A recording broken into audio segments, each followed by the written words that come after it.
Hello guys, তোমরা কেমন আছো? আজকে তোমাদের জন্য আপু বানাবে চা।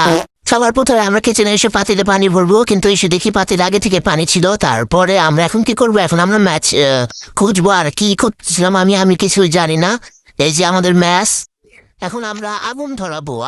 এই দেখো কিভাবে আগুন ধরে দেয়, চুটকি বাজারে আগুন ধরে। দেখেছো? এরকম ম্যাজিক সবারই জানতে হবে। এরপরে আমরা নিয়ে আসবো গ্লাস। তারপরে গ্লাসের সাথে সাথে যে চামচ আনতে হয় সেটা আমার মাথায় ছিল না। তারপরে এই যে এখন আমি চামচটা আনলাম। এখন গাইস ছাঁকনিটা আনবো, যে চা যেটার ভিতর ডাল আছে কি যেন বলে জানি না, যাই হোক।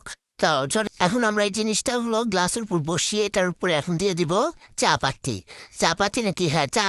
চা আচ্ছা ঠিক আছে, যাই হোক। তারপরে চা দিয়ে দিলাম। তারপরে এখন এটা লাগিয়ে নিব। তারপর লাগিয়ে এখন হলো করবো কি যেন বলে, পানি, যে গরম পানিটা দিয়ে দিব।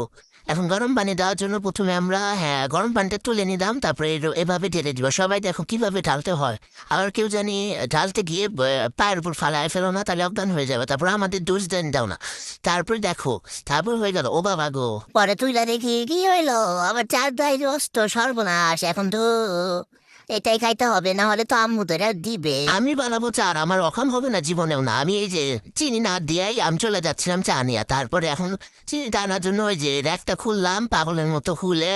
এই যে চিনিটা নিলাম, চিনিটা নিয়ে এখন চায়ের ভিতরে ডালবো। এখন আমরা টেস্ট করে দেবো। মনে হয় ভালো হয়েছে। দেখা মনে হচ্ছে খারাপ হয়েছে। এখন খাওয়া টেস্ট করে দেখবো কিভাবে কেমন হয়েছে। যাই এখন চিনিটা ঢালি। গাইস দেখেন, এদিকে আবার আমাদের চিনিও শেষ হয়ে গেছে। আমরা কত গ্রেপস হয়ে গেছি। আচ্ছা যাই হোক, এখন আমি চিনিটা ঢেলে নিব।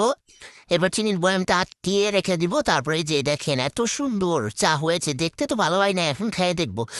বিশ্বাস করেন গাইজ, এত খারাপ হয়েছে চা বলার মতো না। আপনারা খেয়ে দেখবেন।